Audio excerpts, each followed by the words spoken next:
Welcome to food X channel. இது நம்ம என்ன டிஷ் செய்ய போகிறோம்னா ஜவ்வரிசி பாயாசம். இதுக்கு நான் நைலான் ஜவ்வரிசி எடுத்துருக்கேன்.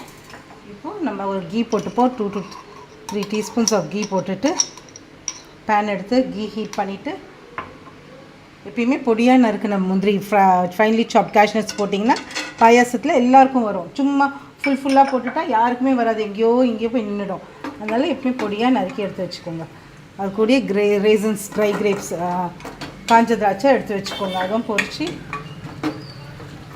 இப்போ நல்லா ப்ரௌன் ஆனோனையும் ரோஸ்ட் பண்ணோனையும் கப்பில் எடுத்து வச்சுடுங்க. ஒரு கப்பில்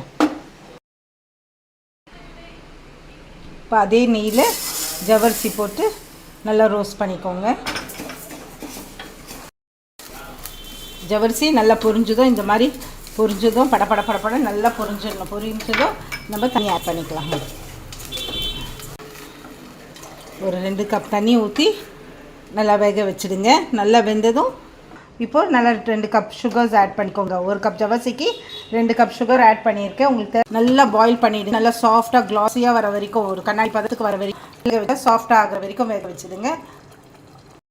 நல்லா வச்சிடுச்சு. இந்த கொதி வந்ததும் ஆஃப் பண்ணிவிட்டு ஃப்ளேம் ஆஃப் பண்ணிவிட்டு க்ளோஸ் பண்ணி எடுத்து வச்சுடுங்க.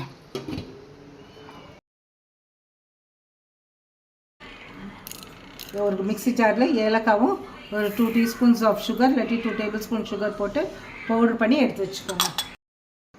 அது க்ளோஸ் பண்ணி எடுத்து வச்சுருங்க. அதுக்குள்ளே பாலை காய்ச்சலாம். பால் காய்ச்சுற நேரம் வரைக்கும் அது அப்படியே இருக்கட்டும்.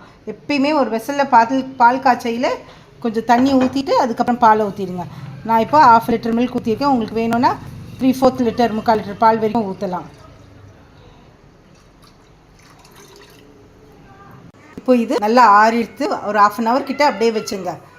நிப்பி போன அவசியம் இல்லை. இந்த பாலை ஊற்றிடுங்க. பாலை ஊற்றிட்டு இப்போ எப்படி அவசியம் இருக்குது பாருங்கள். நல்லாயிருக்கும், திக்னஸ் ஆகாது. இதில் சரி பவுடர் எடுத்துருக்கேன். கசன்ஸ் பாயசம் இப்போ ரெடியாக எடுத்து வரலாம்.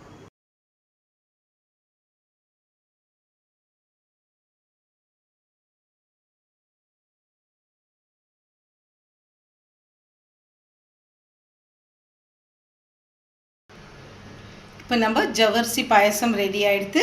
இதை சாப்பிட்டு பார்த்துட்டு எப்படி இருக்குன்னு மறக்காமல் கமெண்ட் பண்ணுங்கள். ஃபுட் எக்ஸ் சேனலுக்கு லைக் பண்ணுங்கள், ஷேர் பண்ணுங்கள், சப்ஸ்கிரைப் பண்ணுங்கள். கூடவே அந்த பெல் பட்டனை ப்ரெஸ் பண்ணுங்கள். தேங்க்யூ.